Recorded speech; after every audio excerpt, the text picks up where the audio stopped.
Aleluia, hoje é noite de ceia, primeiro domingo do ano, olha que bênção, primeiro domingo do ano, domingo de ceia. Gostaria então que os irmãos se assentassem por um instante, porque a palavra, como eu falei no culto dos jovens, essa palavra ela não é fácil você ministrar essa palavra. Por quê? Porque essa palavra ela é um diferencial na nossa vida.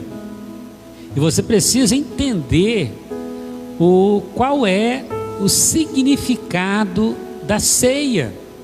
Nós ceiamos todos os domingos, primeiro domingo de cada mês nós ceiamos. Também ceiamos nas células, toda semana, uma vez por mês, na célula também temos um momento da ceia. E às vezes nós podemos tratar esse momento de uma maneira assim, bem superficial. Então nós temos que atentar muito para esta palavra. Por quê? Porque ela tem um impacto, meu irmão, na nossa vida. Nós não estamos aqui no domingo, pelo menos no primeiro domingo de cada mês, tendo um ritual. Não. E é isso que eu quero compartilhar com você nessa noite, a respeito justamente dessa mesa posta. Por que todo mês nós ceiamos?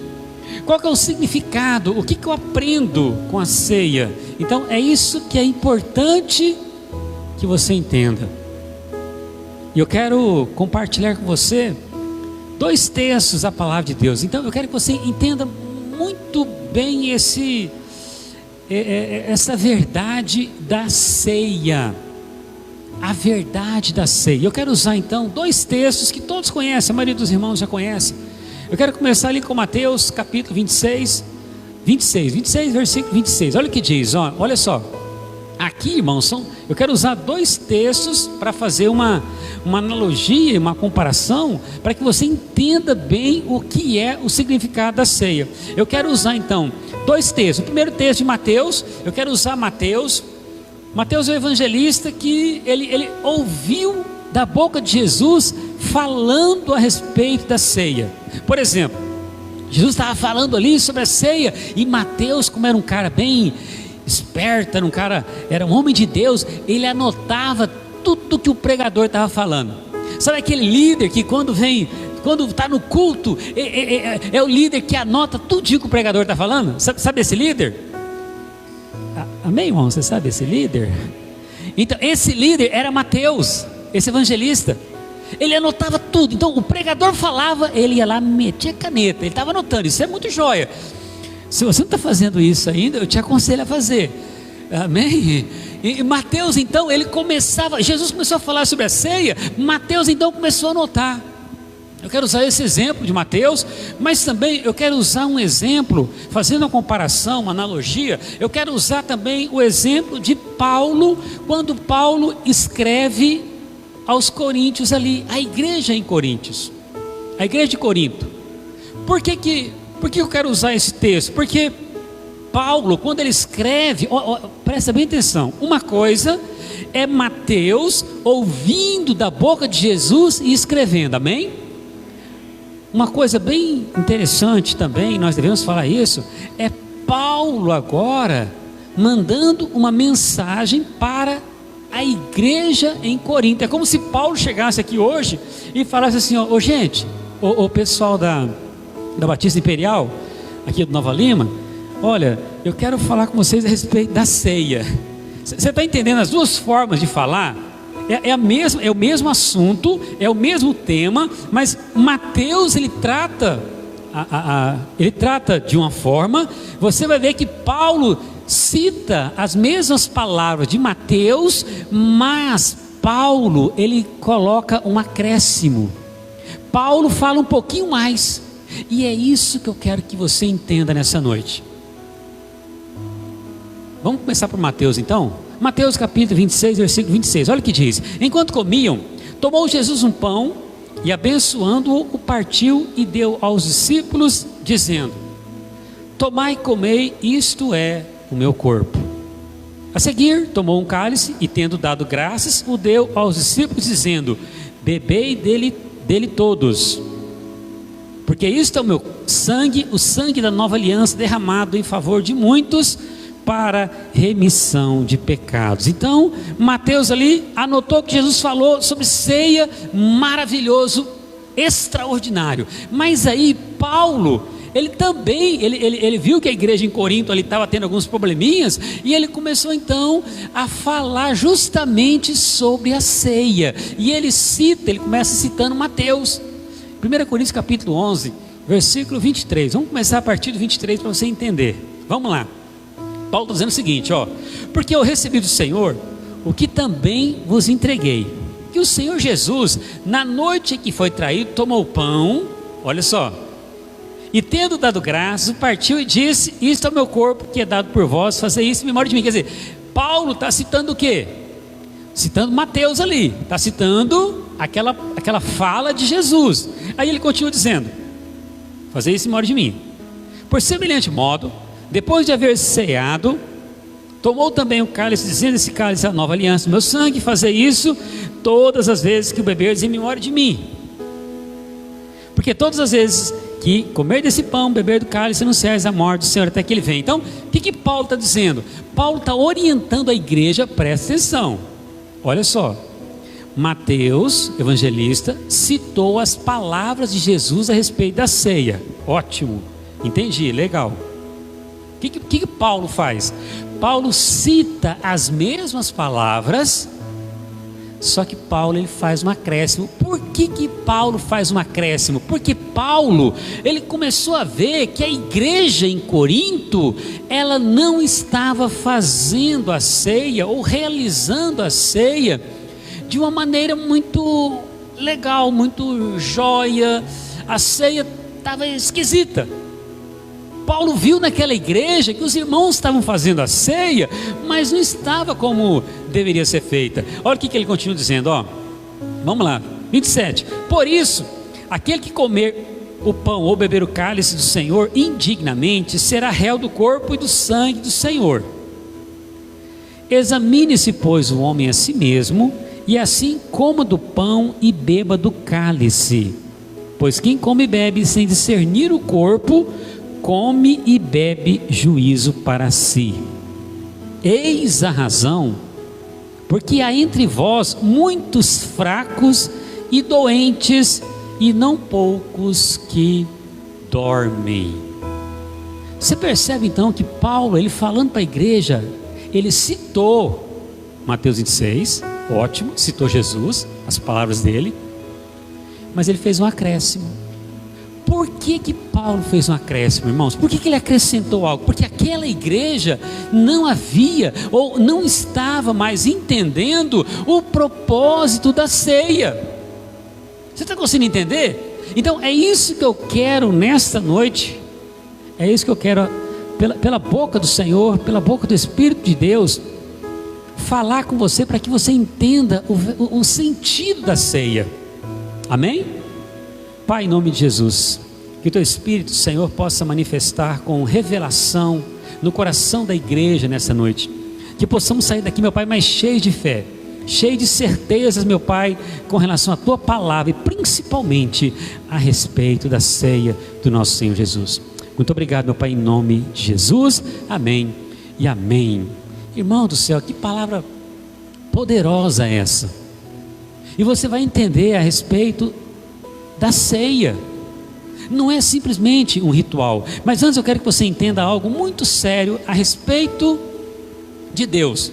Primeira coisa que eu quero que você entenda: Deus, vamos começar a entender a palavra. Deus é bom, Ele o ama e deseja o melhor para você, amém? Levanta uma das suas mãos, diga assim comigo: Deus é bom, Ele me ama e deseja o melhor para mim.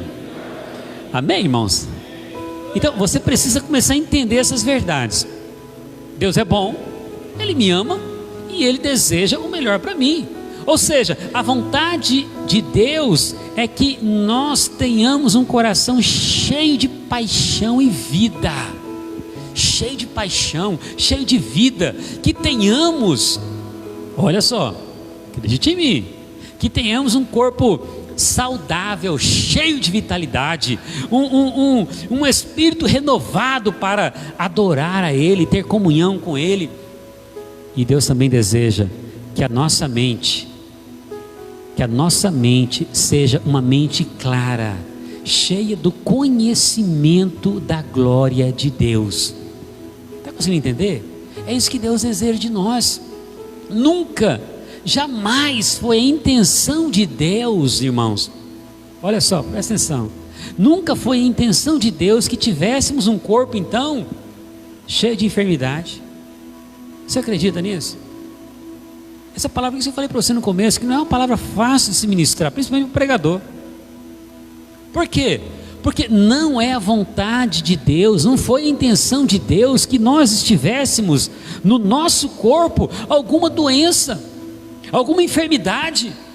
E às vezes nós olhamos para nós e falamos assim: nossa, mas eu estou com uma dor esquisita, sei lá, eu estou com uma dor estou ruim estou com hérnia, estou com dor nas costas, não sei, eu estou com dor na bexiga, eu estou com dor não sei na onde, eu estou com, sabe, não foi a intenção de Deus que você tenha nenhuma doença. Se eu fosse perguntar aqui, irmão, quem tem alguma doença, levanta a mão. Não levanta não, mas só se eu fosse perguntar, quem que não levantaria? Ou então se eu fosse perguntar, quem não toma nenhum tipo de remédio, quantos não levantariam a mão? Talvez muitos, mas talvez poucos levantariam a mão. Ou seja, quem que não tem pressão alta, por exemplo? Você acha que é vontade de Deus colocar pressão alta no nosso corpo? Você acha que é vontade de Deus que o nosso corpo tenha diabetes, irmão? Fala para mim. Você acha que é vontade de Deus que um corpo tenha câncer, por exemplo? Não foi essa a intenção de Deus, entenda. Um corpo com enfermidade não é a vontade de Deus. E a nossa alma então? E a nossa mente? Você acha que é a vontade de Deus que nós tenhamos uma mente deprimida? Você já viu pessoas com depressão? Você conhece alguém com depressão? Você já viu crente deprimido? Sabe aquele crente que não quer sair de casa? Sabe aquele crente que não, hoje eu não vou, eu estou de um jeito, eu não vou nem trabalhar hoje, eu não quero saber de nada hoje. Sabe, o que eu quero é que o mundo acabe, eu estou tão mal. Sabe aquele crente que não ri, aquele crente que está deprimido, aquele crente que está assim, totalmente alheio às coisas da vida, está com angústia terrível. Já viu o crente angustiado? Meu Deus, que tristeza. Mas deixa eu te falar, você acha que é a intenção de Deus que você, crente, tenha uma mente totalmente deturpada, perturbada, angustiada, deprimida? Você acha que é vontade de Deus que um crente tenha depressão? Não é, irmão. É por isso que você precisa então entender essa palavra. É por isso que você precisa entender qual é o propósito dessa mesa posta aqui, o propósito da ceia.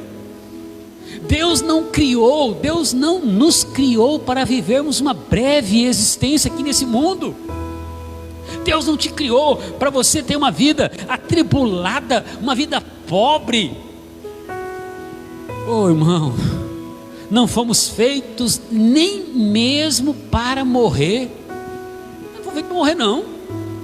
Vai ter que morrer porque tem que trocar, né? Esse corpinho aqui tem que trocar mesmo, tá meio, né? Por causa do pecado, esse corpinho tá meio esquisito, então tem que trocar, né? Corpinho novo, né? Lindo e tal. Mas nem a morte, nós não nascemos para morrer. Eclesiastes 3:11 diz isso. Quer dizer, não fomos feitos nem mesmo para morrer. Todas essas coisas são inimigas de Deus. Não foi Deus quem criou a doença, não foi Deus que criou a enfermidade, não foi Deus que criou colocou essa depressão, essa perturbação que você tem na sua cabeça aí. Você acha que é vontade de Deus você toma remédio tarja preta?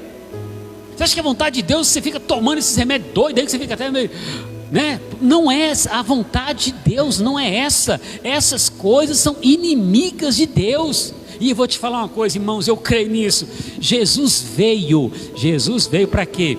Veio para nos redimir da maldição que entrou no mundo pela queda do homem. Jesus se manifestou para destruir as obras do diabo. Ou seja, todo problema causado pela queda, o primeiro Adão, ele caiu, e ele trouxe, quando Adão cai, ele trouxe para a raça humana o que? Condenação, trouxe para a raça humana doença, trouxe para a raça humana pobreza, trouxe para a raça humana morte. Você não acredita quando você não acredita que você fica doente? Você acredita. Você não acredita às vezes que você tem condenação? Acredita. Você não acredita que às vezes você está pobre? Você acredita também. Por quê? Tudo isso é do Adão, é o primeiro Adão. Então nós acreditamos nisso. Mas eu quero te falar algo nessa noite. O último Adão, ele levou para a cruz toda a maldição do pecado, e como segundo homem nos introduziu numa nova criação. Ou seja, o último Adão trouxe para nós o que? Cura. O último Adão trouxe cura. O último Adão acabou a condenação que estava sobre nós. O último Adão trouxe a imortalidade para nós. O último Adão trouxe vitória para nós. Agora, qual é o nosso problema? O nosso problema é que eu creio no primeiro Adão. No primeiro Adão eu creio. Estou doente, estou pobre, estou depressivo, estou angustiado, estou mal. Tudo isso é do primeiro Adão. Todo mundo acredita. Mas deixa eu te falar, irmão. Presta atenção no que eu estou te falando. Se você entender essa palavra nessa noite, se você pudesse somente respirar e me ouvir nessa noite, oh Jesus, Ele vai fazer uma obra na tua vida aí que você não tem nem ideia. Mas para isso, somente respire e me ouça, não faça mais nada. Por quê? Porque nós acreditamos no primeiro Adão, acreditamos na doença, acreditamos em tanta coisa ruim. Mas deixa eu te falar, e as coisas que o último Adão trouxe e fez, que é te livrar da condenação, que é te trazer cura, que é te trazer vitória, que é te trazer imortalidade? Você acredita? Então, poucos amém, tá vendo? Essa hora é duro de falar amém. Agora, se eu falar, irmão, você está meio ruim aí da saúde, então, pastor, ora por mim. Nada contra, eu vou orar mesmo. Está meio atribulado aí da cabeça, das ideias, está meio, né? Pastor, ora por mim que eu estou meio ruim. Eu estou com os pensamentos que não é de Deus não. Estou esquisito. Eu vou orar por você, querido. Mas eu quero dizer que essas coisas são de origem do primeiro Adão. E eu quero dizer para você nessa noite que o último Adão, que é Jesus Cristo, veio para combater esse mal. Então apropria pela fé dessa verdade, apropria pela fé dessa palavra. Como então o último Adão, Jesus, levou para a cruz toda a maldição do pecado, e como segundo homem nos introduziu a uma nova criação, sendo Ele mesmo o cabeça de uma nova raça. Oh irmãos, entenda, 1 Coríntios 15, 45 até o 48, olha o que diz. O primeiro Adão, o primeiro homem Adão foi feito alma vivente. O último Adão, porém, é espírito vivificante. Mas não é o primeiro espiritual, e sim natural, depois o espiritual. O primeiro homem formado da terra é terreno, o segundo homem é do céu. Como foi o primeiro homem, o terreno, tais são também os demais homens terrenos. Adão, terreno, teve probleminha de doença, de morte. Tudo isso, ótimo. É verdade, sim ou não? Sim, pastor, isso, até aqui eu entendo, ótimo. Só que aí Paulo diz o seguinte, tais são também os demais homens terrenos. E como é o homem, aí que é o negócio. E como é o homem celestial, peraí, então tem o terreno, com as consequências do terreno. Legal, entendi. Só que ele está dizendo o seguinte, tem o celestial, tem o homem celestial, Jesus, tal como ele é então, é o homem celestial, tais também os celestiais. Quer dizer, existe um povo agora que é celestial, existe um povo agora que é igual a Jesus. Então, peraí gente, peraí, que história é essa de doença? Que história é essa de enfermidade, depressão? É algo muito sério que eu estou te falando. Por quê? Porque nós recebemos as coisas ruins do primeiro Adão. Recebemos só coisa ruim, condenação, doença, morte, tranqueiraiada. Só coisa ruim nós recebemos do primeiro Adão. Sim, Mas deixa eu te falar, e do último Adão? Receba muito dele. Existe dele, de Jesus, para nós hoje. Nós acreditamos no primeiro, vamos crer também no último Adão. As crianças, para de andar, por favor, em nome de Jesus, tá bom? Essa palavra que eu estou pregando aqui é muito séria, irmãos. Eu estou ministrando cura nessa noite. E tem gente aqui tomando remédio. E tem gente que vai estar tomando remédio, que ao sair daqui, vai procurar o seu médico, e ele vai passar uns exames para você, e na próximo retorno seu, ele vai falar assim, ó, a partir de hoje, suspende todos esses remédios aí. Você vai pegar aquela tua gaveta lá, cheia de remédio, e vai jogar tudo fora. Mas sabe por quê? Porque existe o último Adão, que é Jesus Cristo. É Ele quem cura. Então é isso que eu estou ministrando para você nessa noite. Eu quero gerar fé no seu coração. É muito séria essa palavra, meu irmão, porque existe muito dele para nós. Existe muito de Jesus para nós. Você não apropria. Você concentra somente na doença, concentra somente na condenação, concentra na depressão, no seu estado, sei lá de como que você está hoje. Não sei nem como é que você chegou aqui hoje. Mas você sempre se concentra no mal. Deixa eu te falar. Se concentra nele, no poder dele para nós. 33 milagres de Jesus foram relatados nos evangelhos. 33. Lá em João 20, diz que se fosse colocar tudo, não cabia, não tinha como, faltava página. Mas registrados são 33. Agora presta atenção. Dos 33, 28 estão relacionados com o nosso corpo. 28. E quando eu falo relacionado com o corpo, eu estou dizendo o seguinte, ó, relacionado com comida, pão, peixe sendo multiplicado, água transformada em vinho. Amém? Então são 33 milagres registrados nos evangelhos. Desses 33, 28 é relacionado ao corpo. E desses 28, 24 são curas físicas, incluindo expulsão de demônios, incluindo ressurreição de mortos. 24 milagres. Quer dizer, total de quanto? 30 e quanto? 33.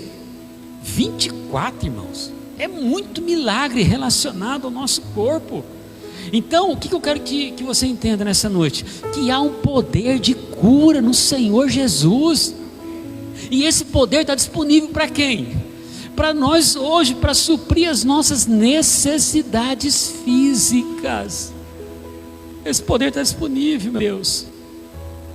Está disponível para você, para mim. A maioria dos milagres dele foi tudo com relação ao corpo. Olha o poder. Deixa eu te perguntar.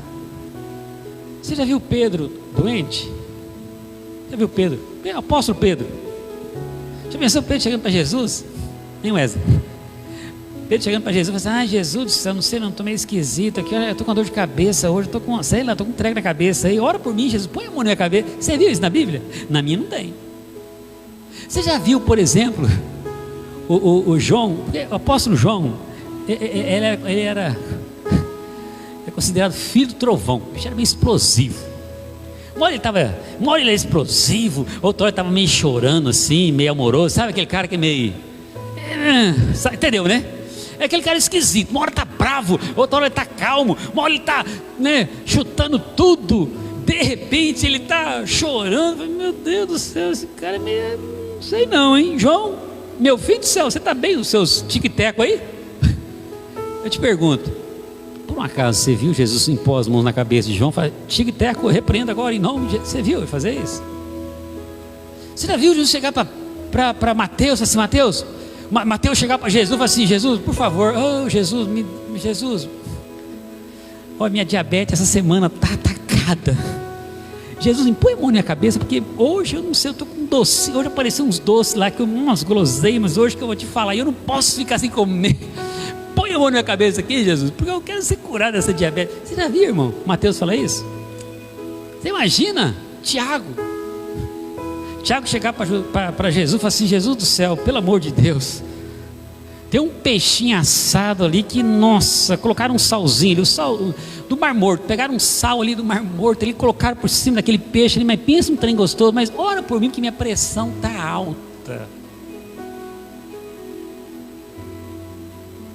Deixa eu te perguntar nessa noite, você viu algum discípulo pedir para Jesus, ou ser repreendido por ele, com relação a algum demônio, alguma doença?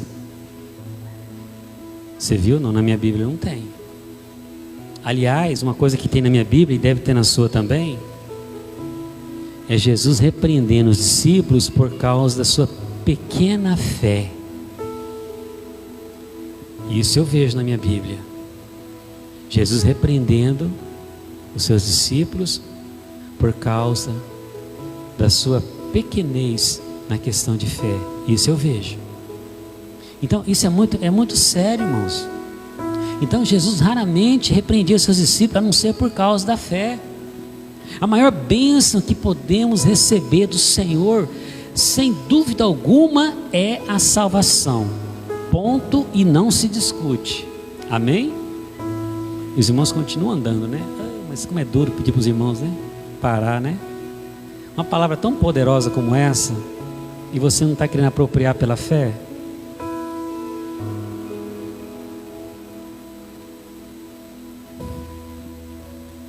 Essa palavra tem um peso, meu irmão, tão grande na sua vida, no teu corpo, que você não imagina, na tua mente. Poxa vida, a maior bênção é a salvação. Ninguém discute que você está salvo, amém? Você está salvo. Você duvida que você é salvo? Claro que não, pastor. Conversei com a boca, criei com o meu coração. Eu estou bem, estou legal, está ótimo, estou salvo. Mas tá, depois da salvação, qual que é a principal bênção que você escolhe? Qual que é? Ai, rico, quero ser rico, pastor do céu. Agora que eu estou salvo, então, minha segunda opção é riqueza. Mentira. Mentira. Ninguém vai pedir como segunda opção riqueza, ser rico. Sabe qual é a segunda opção que você vai pedir?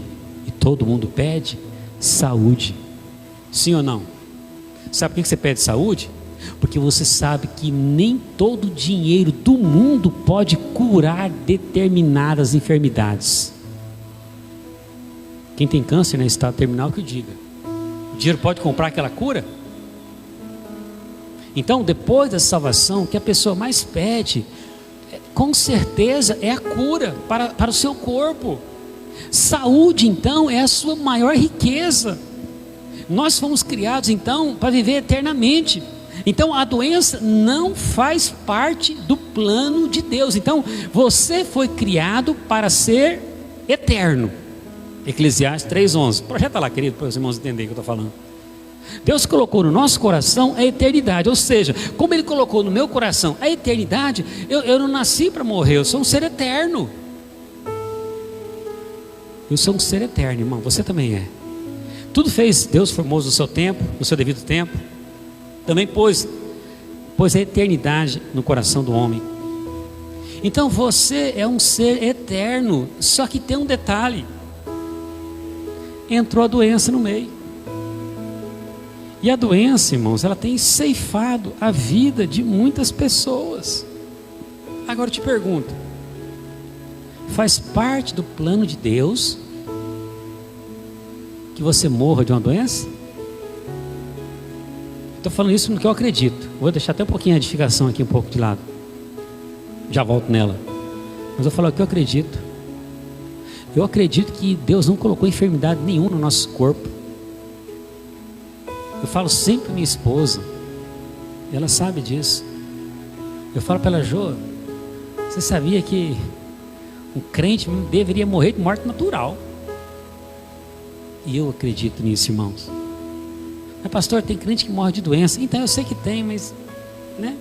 Eu estou falando que eu acredito. Deveria morrer de morte natural. Chegou a hora, o que aconteceu, irmão? Então, rapaz, estava ali de repente, estava dormindo, rapaz. Quando estava dormindo, quando acordou, não acordou. Simples assim, irmão. Estou falando que eu penso, pastor Evaldo, digo eu, amém? Os outros pastores, amém, irmão? Digo eu. O que aconteceu com fulano? Mas, rapaz, estava tão bem, dormiu tão bem, de repente não acordou. Maravilha, está com o Senhor. Amém, irmão, está entendendo? É muito sério o que eu estou te falando. Por que eu acredito nisso? Aí eu volto aqui para a palavra, porque eu creio que Deus não colocou a enfermidade no nosso corpo.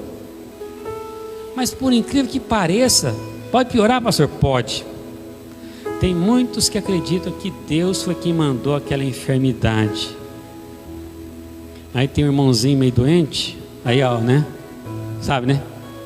Aqueles irmãos que tem um problema, né?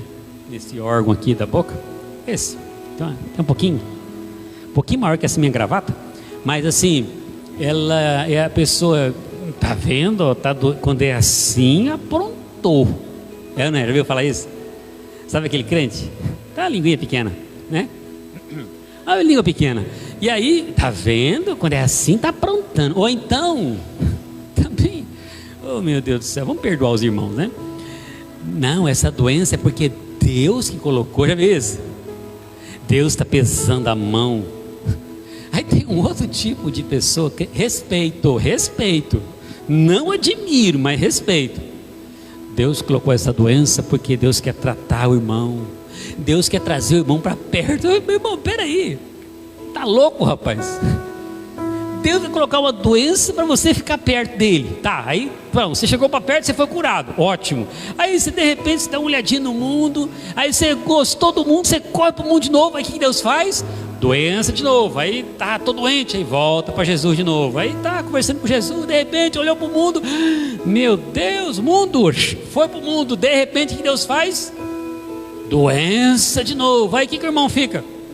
Uma hora está são, outra hora está doente. São doentes. Você acredita nisso, irmão? É como eu disse, eu respeito teu pensamento, mas não é assim que acontece, de jeito nenhum. Deus colocou uma enfermidade para se aproximar dele. Que Deus é esse, rapaz? Você quer que seu filho passe fome para ficar perto de você?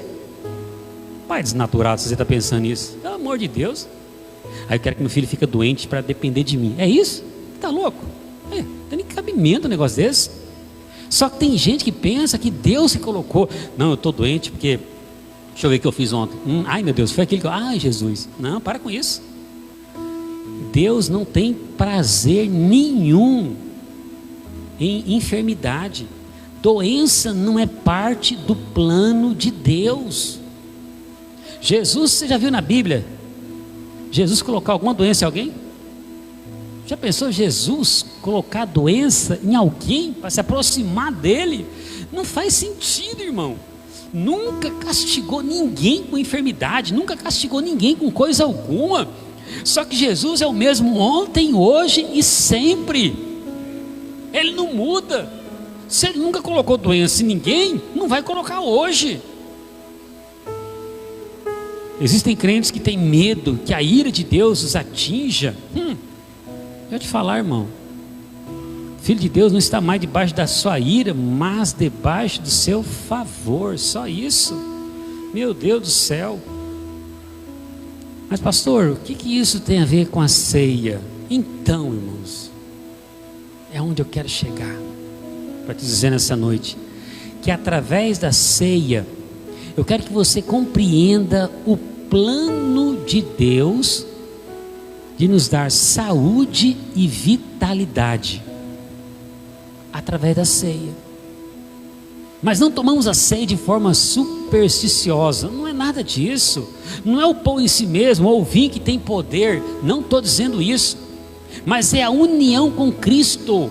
Não tomamos a ceia como uma tentativa para receber milagre. Não, eu vim tomar ceia hoje, pastor, porque hoje eu vou receber o meu milagre. Não é nada disso. Pode parar com isso. Tomamos a ceia numa atitude de confiança e segurança na promessa infalível, sabe do que? Da palavra de Deus. Eu creio, está aqui, ó. Frequentemente irmãos ficam meses sem poder participar da ceia, porque às vezes está doente, mas aí, se está doente, não pode vir aqui no culto, o que nós temos que fazer então, os obreiros? Vamos pegar a ceia, vamos levar para o seu irmão, pronto. Se tiver alguém acamado, pronto, vamos levar a ceia para ele. Por que isso, pastor? É simples, irmãos. Por que, pastor? Porque a ceia nos dá saúde e vida. Diga comigo, eu creio que a ceia me dá saúde e vida. Amém? Eu vou te explicar por que eu creio nisso.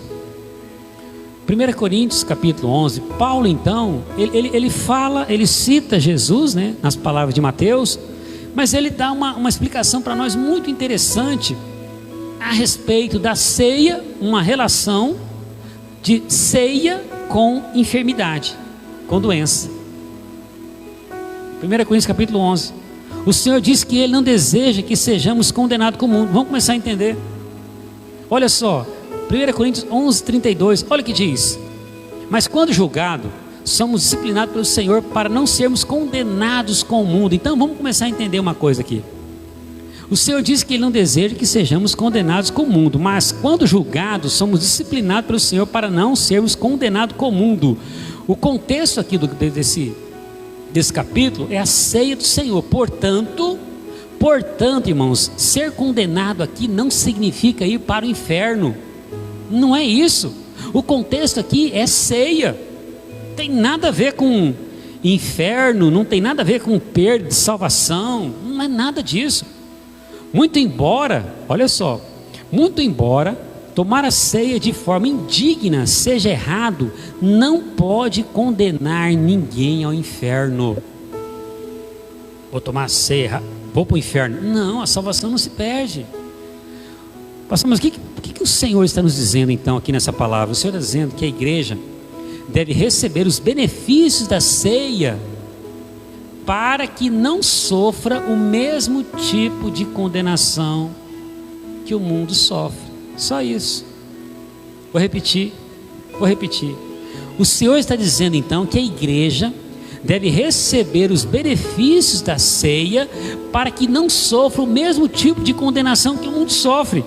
Baseado então nesse contexto que ele estava sofrendo, qual que era o contexto aqui? Fraqueza, doença, morte prematura. Então, olha só, 1 Coríntios 11:30, deixa nesse 11:30.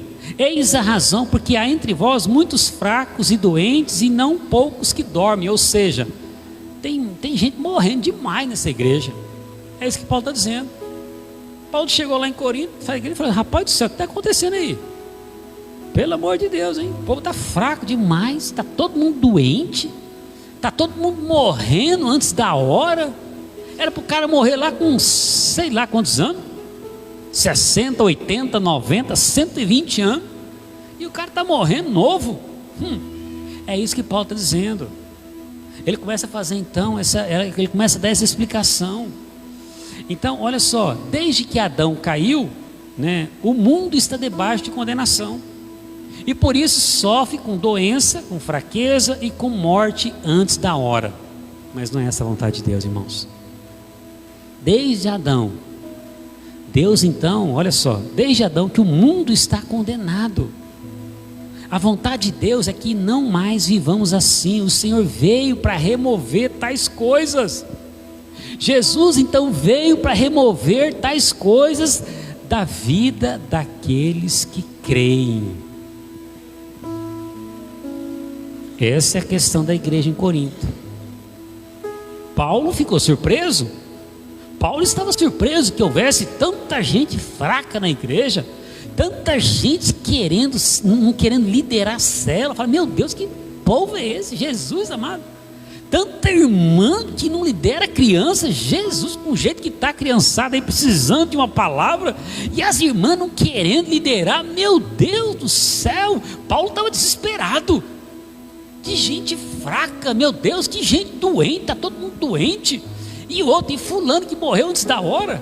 Aí Paulo ficou desesperado. Paulo ficou surpreso. E aí Paulo diz para a igreja o seguinte: sabe por que isso está acontecendo? Porque essa igreja não está sabendo discernir a ceia, não estava sabendo discernir o corpo de Cristo na ceia. Eles estavam fazendo de uma maneira totalmente irreverente, eles estavam agindo de uma maneira indigna. Presta atenção, não era as pessoas, olha só, eles estavam tomando a ceia de forma irreverente e indigna. Só que não significa que eles eram indignos, não é as pessoas que eram indignas, mas estavam participando de uma forma indigna. Era o ato, era o momento que eles estavam fazendo que não era de forma digna, faziam de uma forma irreverente. Muitos até interpretam, né, esse momento aqui, esse texto, de uma forma errada, dizendo que se alguém participa da ceia em pecado, sofrerá juízo. Mas não é isso que Paulo está dizendo. Não é a pessoa que é indigna, mas a maneira como ela está tomando a ceia que é indigno, que é irreverente. Jesus morreu por gente indigna e não existe ninguém digno na presença de Deus. É só você pegar Apocalipse 5, 2 e 3. Havia choro no céu. Por quê? Porque não foi achado uma pessoa digna para abrir o selo. Mas aí, não, peraí, que o leão da tribo de Judá, peraí, esse é digno, ele vai abrir o selo. O único digno foi Jesus, o leão da tribo de Judá. Portanto, ninguém é digno. Mas nem o pastor Evaldo, pastor Henrique, pastor Aloísio, ninguém é digno. Se você for analisar, ninguém é digno. Mas pastor, então o que Paulo está dizendo? Que não é a pessoa que é indigna, mas é a atitude, que é o momento ali que eles estavam fazendo a ceia. 11, 27. 1 Coríntios 11, 27 ao 30. Por isso, aquele que comer o pão ou beber o cálice do Senhor indignamente, será, olha só, é o modo de tomar o cálice, será réu do corpo do sangue do Senhor. Examine-se, pois, o homem a si mesmo, e assim como do pão e beba do cálice. Pois quem come e bebe sem discernir, olha só, quem come e bebe sem discernir o corpo, come e bebe juízo para si. Eis a razão, eis o motivo. Está aí o problema. Porque há entre vós muitos fracos e doentes, e não poucos que dormem. Qual que é o resultado? Fraqueza, doença e morte antes da hora.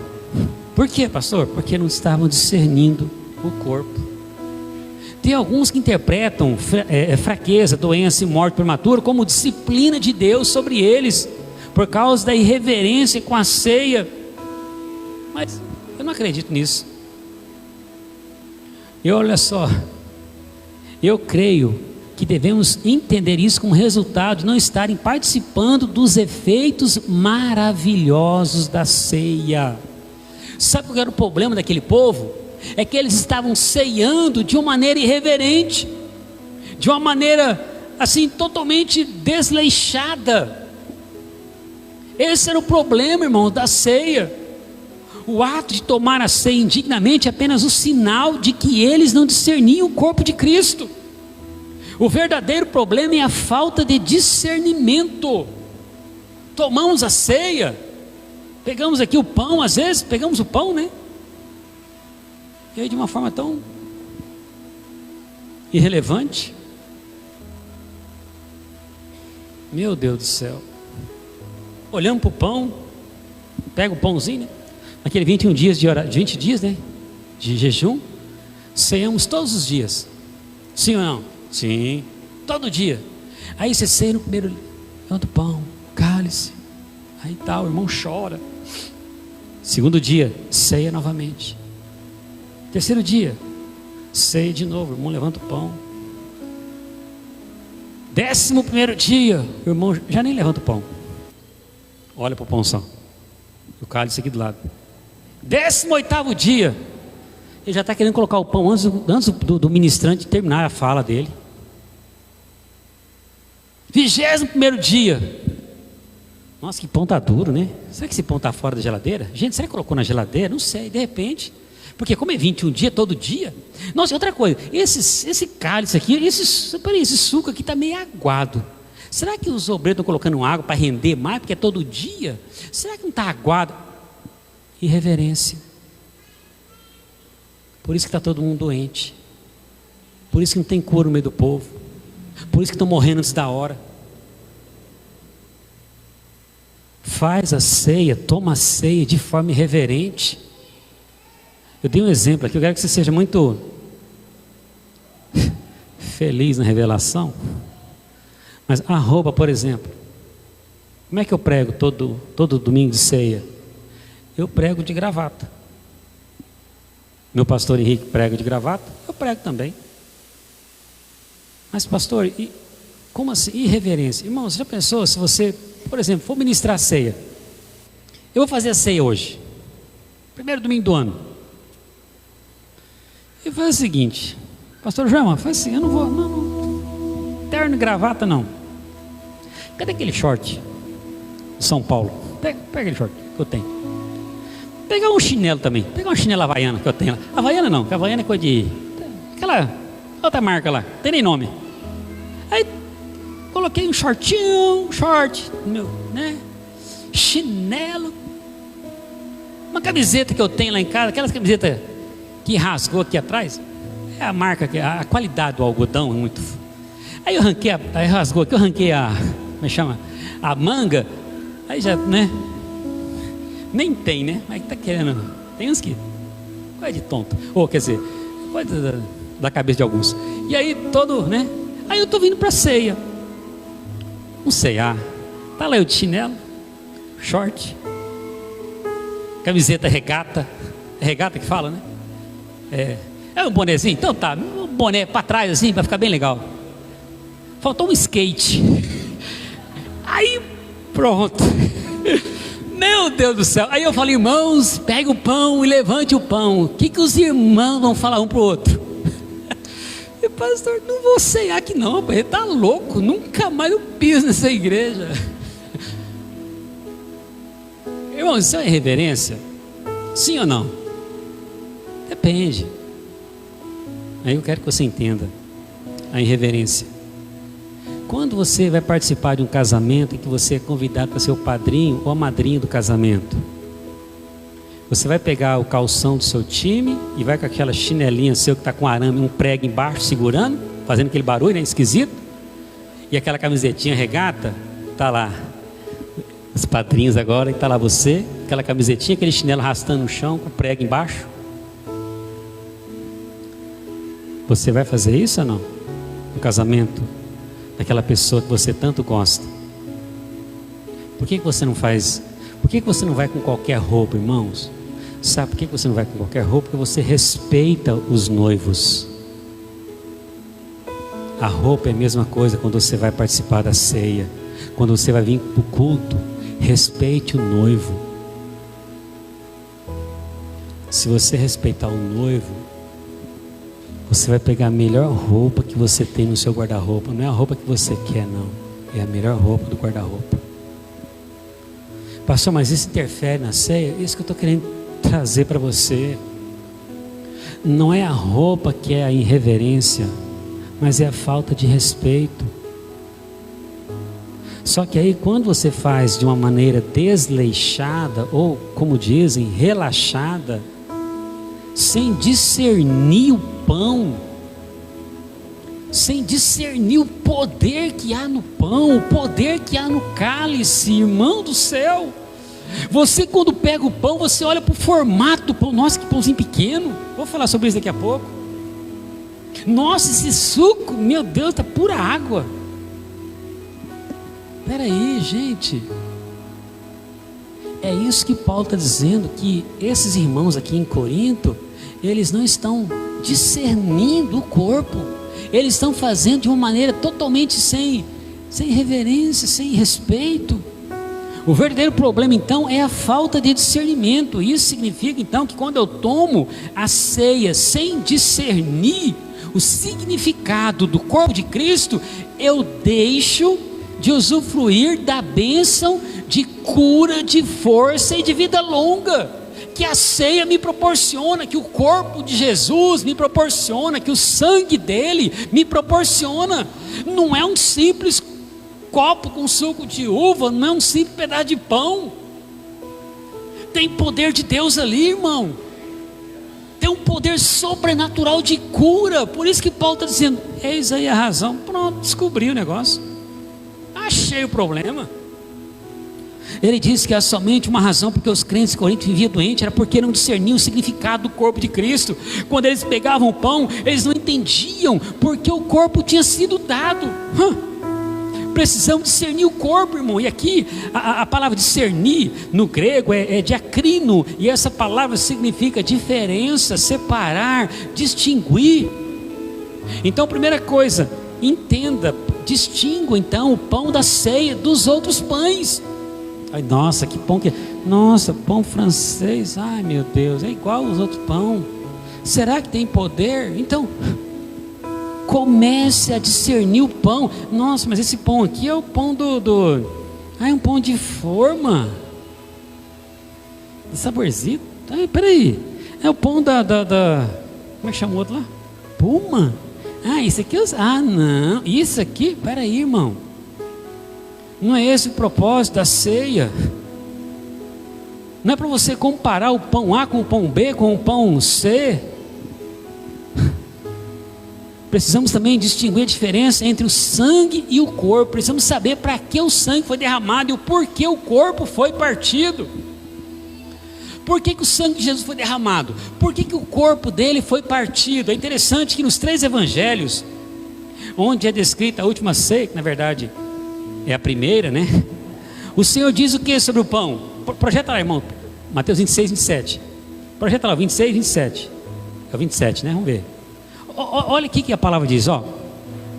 Não, 26 então, perdão, 26. Volta isso. Enquanto comiam, os irmãos, na hora de servir a ceia, espero dar o ok, tá? Que é nós que vamos servir a ceia, aí vocês esperam eu dar um ok, porque eu gostaria muito que todos prestassem atenção nessa palavra. Tem cura nesse ambiente, irmãos. Enquanto comiam, tomou Jesus um pão, abençoando, partiu e deu ao discípulo, dizendo: tomai e comei, isso é meu corpo. Olha o 27.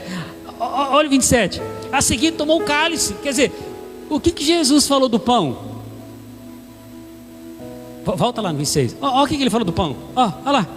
Peraí. Tomai e comei, isso é meu corpo. Tá, Jesus, eu sei, o pão é teu corpo, tá, mas e daí? Para que serve? Ele não falou. No cálice, passa lá no cálice, vai lá no cálice. Tomou o cálice, tendo dado graça, deu ao discípulo dizendo: bebe dele todos. Olha o 28. Porque esse é meu sangue. O sangue da nova, quer dizer, o cálice, o sangue tem um propósito. É a nova aliança, derramado em favor de muitos. Sabe para quê? Vocês vão tomar esse cálice, que é o meu sangue, para remissão dos pecados. Então Jesus fez o quê? Jesus explicou o porquê do cálice, o porquê do sangue. Mas e o pão? O que vocês acham? Por que não falou do pão? Ué, peraí, Jesus, deixa eu falar um negócio. Peraí, vamos ver aqui.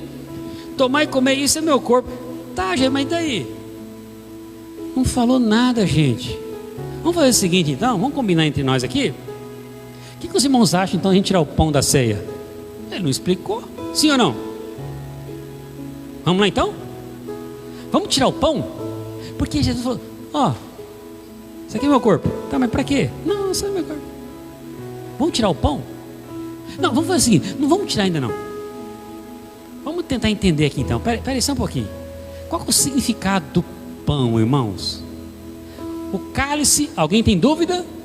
O cálice é o sangue da nova aliança para remissão do pecado. Ninguém tem dúvida, amém, irmãos?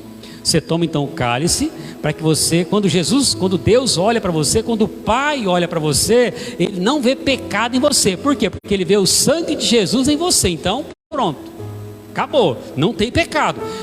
Mas e o pão, gente do céu? Espera aí, qual é o significado do pão?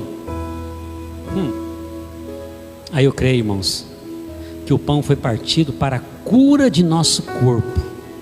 Paulo não disse que o problema dos coríntios era porque não discerniam sangue. Ele disse que o problema era não discernir o corpo, porque não discerniam o corpo, estavam fracos e doentes. Está lá o versículo 29 e 30. Ou seja, existem dois elementos da ceia, porque existem duas aplicações. O vinho é para perdão, é aliança, mas o pão nós cremos que é para a cura. O sangue é para perdão, está lá em Colossenses 1, 13 e 14. Ele nos libertou do império das trevas e nos transportou para o reino do Filho do seu amor, no qual temos a redenção, a remissão dos pecados. Efésios 1,7. No qual temos a redenção pelo seu sangue. Olha só, pelo sangue temos a remissão dos pecados segundo a riqueza, a sua graça. Então, não temos dúvida com relação ao sangue. O sangue é para a remissão do pecado, acabou. Mas e o corpo, gente? E o pão, perdão? O pão é para cura. O corpo, espera aí, volta lá, Mateus 26. O corpo é para cura. Tomai, enquanto comiam, tomou Jesus um pão, abençoando, tomai e comei, isto é o meu corpo. Espera aí, gente. Então, tem um significado aí, tem um sentido aí. O corpo, isso é o meu corpo, então é cura. O corpo é para cura. Embora todos tenham discernido o vinho, nem todos têm um entendimento com relação ao pão. Quer ver outro exemplo? Lembra daquela mulher Ciro-fenícia? Lá em Marcos 7, 26 e 28, vou resumir aqui. O que a mulher falou? Vamos ler, né? Olha só, a mulher Ciro-fenícia teve aquele encontro com Jesus ali, e o Senhor falou o que para ela? A mulher, vamos lá, vamos ler, né? Marcos capítulo 7, verso 26. Esta mulher era grega, de origem Ciro-fenícia, e rogava-lhe que expelisse de sua filha o demônio. Mas Jesus lhe disse: deixa primeiro que se fartem os filhos, porque não é bom tomar o pão dos filhos. Olha só, não é bom tomar o pão dos filhos e lançá-lo aos cachorrinhos. Ela, porém, lhe respondeu: sim, Senhor, certinho. Mas os cachorrinhos debaixo da mesa comem das migalhas das crianças. Ou seja, a mulher teve uma fé tal que aquela migalha do pão curou a filha dela. Uau! Meu Deus do céu! A migalha do pão curou a filha. Jesus Cristo. O pão dos filhos aqui se refere à cura da filha da mulher. Os filhos são aqueles que participam da aliança. Os cachorrinhos são os gentios que agora participam da aliança. No caso aqui, somos nós. Assim a cura estava incluída na aliança de Deus com seus filhos. Mas pastor, ali está falando que é libertação, não é cura. Como que eu explico isso? A verdade, irmãos, é que a Bíblia, ela sempre está tratando doença e possessão demoníaca como sendo a mesma coisa, porque ambas procedem do diabo. Atos capítulo 10, 38, como Deus ungiu a Jesus de Nazaré com o Espírito Santo e com poder, o qual andou por toda parte fazendo bem e curando a todos os oprimidos do diabo, porque Deus era com ele. Ou seja, cura e libertação é o pão dos filhos. Cura e libertação é o pão dos filhos. E aonde está o pão? Na ceia. O pão é para cura. O pão é para libertação. Mas onde está o pão, pastor? O pão está aqui, querido. A mulher creu, aquela mulher Ciro-fenícia, ela creu no poder das migalhas e recebeu o milagre. Hoje você participa do pão inteiro. Você participa do corpo de Jesus inteiro. Pastor, qual é o problema então? O problema é que você não desfruta desse poder. Você está comendo o pão sem entender o poder do pão. Portanto, quando você comer do pão, lembre-se que o corpo de Jesus foi partido para que o nosso corpo pudesse ser restaurado. Quando você come desse pão, você se alimenta da vida dele. Isaías 53, 4 e 5. Ele tomou as nossas doenças e pelas suas pisaduras fomos sarados. Certamente Ele levou sobre si as nossas enfermidades, as nossas dores levou sobre si. E nós o reputávamos por aflito, ferido de Deus e oprimido, mas Ele foi transpassado pelas nossas transgressões, moído pelas nossas iniquidades. O castigo que nos traz a paz estava sobre Ele, pelas suas pisaduras, e pelas suas pisaduras fomos sarados. Pelas suas pisaduras, irmão, você é sarado. Como pode este dar-nos a comer da sua própria carne? Lá em João 6, 49 até o 58, fala justamente sobre isso. Nós cremos que é algo espiritual, é o corpo do Senhor. O pão é o corpo do Senhor, é Jesus naquele pão. É claro que o pão, você olhando, é o pão, é normal, mas tem algo espiritual muito sério quando você pega aquele pão e crê que ele é o corpo de Jesus, o pão da vida. E nós vamos fazer isso agora. Vamos comer do pão da vida. Fica de pé, pode entrar a ceia, querido, pode trazer a ceia, pode subir o louvor. O pão da vida.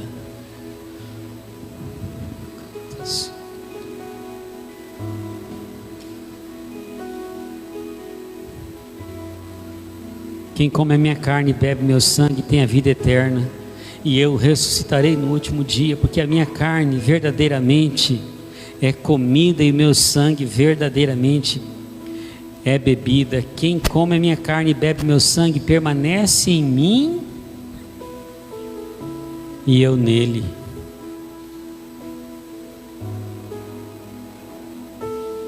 Aqui está o pão. Cadê o? Me dá um pão aqui. Aqui, Patrícia, por favor, dá um pãozinho aqui para mim. Irmãos, dá uma olhada. Olha aqui para mim por um instante. Olha só. Você consegue enxergar? Não dá para enxergar direito, né? Mas é um pedaço de pão. Olha o tamanho. Só que quando você olha, esse é o nosso problema hoje. Esse é o problema da igreja hoje. Fraca, doente e morrendo antes da hora. Fraca, doente e morrendo antes da hora. Porque não consegue discernir o corpo. Quando você olha para esse pão, o que vem na sua mente, no seu coração? Isso é um pedaço de pão. Tá cortado, mas sei lá, tá tão pequeno. Olha só, tá discernindo o corpo. É quando você coloca na boca, fala, nossa, mas tá meio durinho. Será que esse pão foi cortado ontem?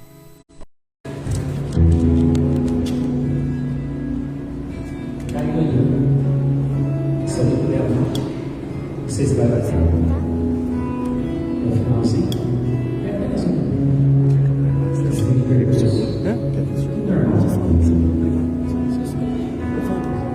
Eu vou continuar falando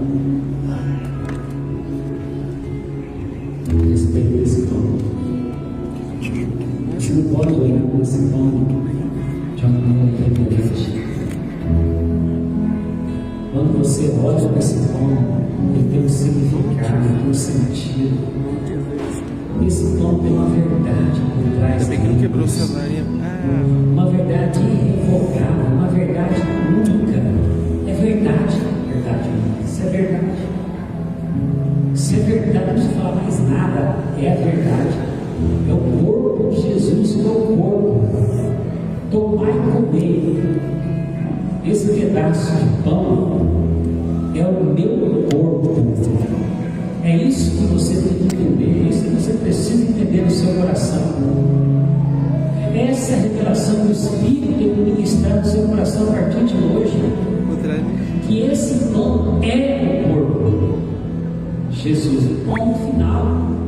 Não é um pedaço de pão, não olhe para as circunstâncias do pão, mas olhe para o significado, o sentido, a verdade do pão. Qual é a esse é o pão da vida, a vida está em mim.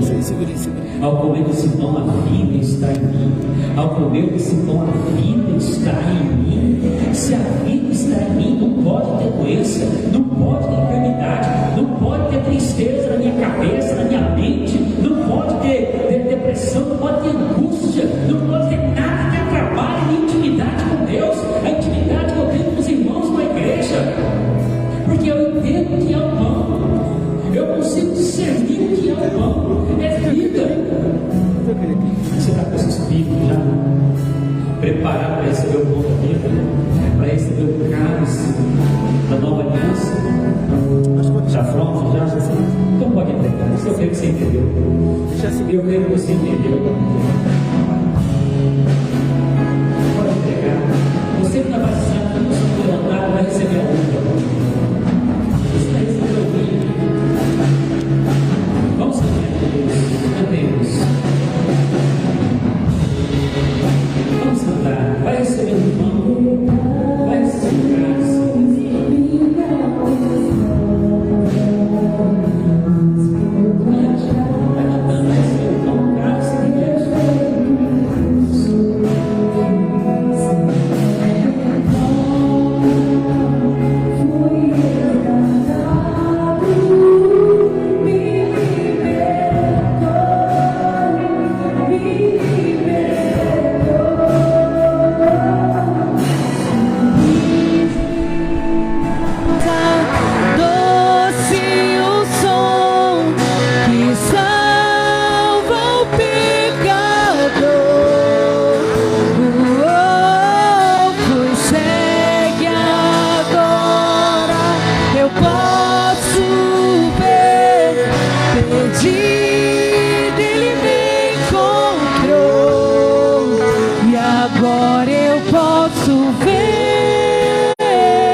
Continue cantando. Sublime graça, doce o som que salva o pecador. Fui segue agora, eu posso ver, pedir, ele me encontrou. E agora eu posso ver,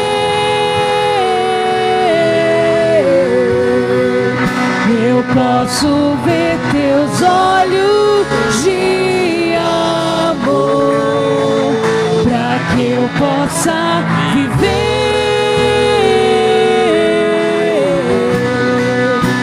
sua vida.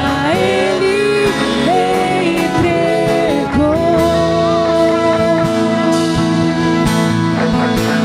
Aleluia, Jesus.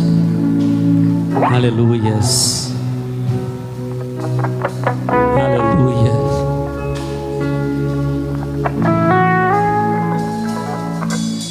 Aleluias. Pegue o pão. Antes de agradecer pelo pão, quero que você dê uma olhada para ele. Quero que você olhe para esse pão e, em espírito, não é com a sua mente natural, mas em espírito, olhe para esse pão e perceba o significado, a verdade por trás desse pão. Jesus disse que esse pão é o corpo dele, irmão. Esse pão é o corpo de Jesus. No corpo dele não há enfermidade, não há doença. Erga o pão e ore agradecendo a ele por isso. Obrigado, Jesus.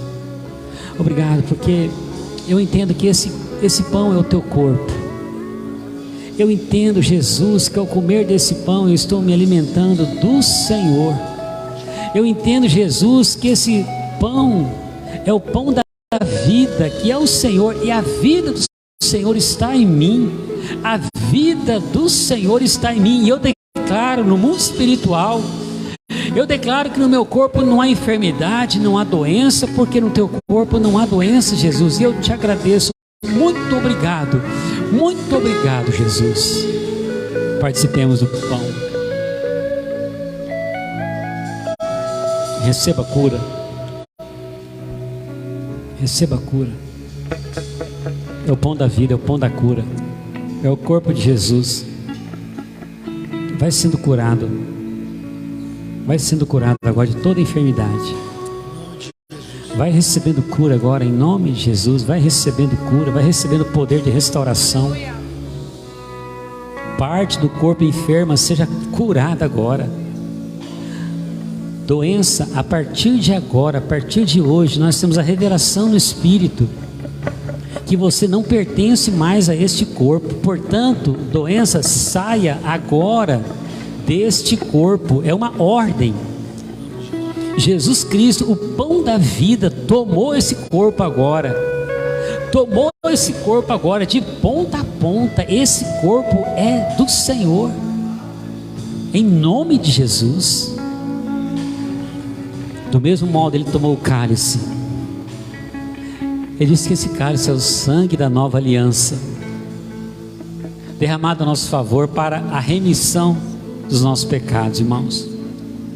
Quando tomamos esse cálice, quando o Senhor olha para nós, não vê pecado nenhum. Sabe o que é? Ele nos vê mais alvo que a neve, mais branco que a neve. Sabe por quê? Porque não tem pecado mais nenhum em nós. Sabe por quê? Porque quando Ele olha para mim e para você, Ele vê o próprio Jesus. Aleluia. Levante o cálice e agradeça a Jesus, agradeça ao Senhor. Pai, obrigado por esse cálice. Esse cálice, meu Pai, é a certeza de que tudo que nós estamos vivendo é a certeza, meu Pai, das suas promessas, porque este cálice é a aliança, é a nova aliança que o Senhor fez conosco. Jesus, eu te agradeço por este cálice, por este sangue, porque através desse sangue eu sou lavado, remido, eu sou purificado pelo sangue do Cordeiro. Eu te agradeço, Jesus, porque quando o Pai olha para mim, Ele não vê mais condenação, Ele não vê mais pecado. O Pai, quando olha para mim, Ele vê o Senhor. Obrigado, Jesus, obrigado, muito obrigado. Participemos do cálice. Aleluia. Aplauda Jesus, pode comer a uva. Aleluia. Aplauda mais forte que para Jesus. Mais forte, está curado. Mais forte, está curado. Mais forte, está restaurado.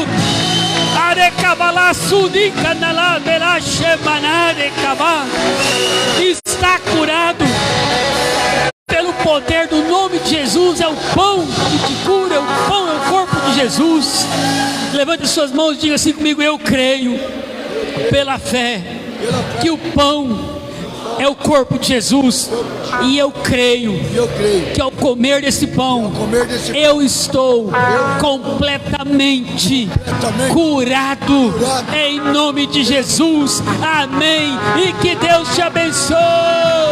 Sublime graça, doce o som que salva o pecador.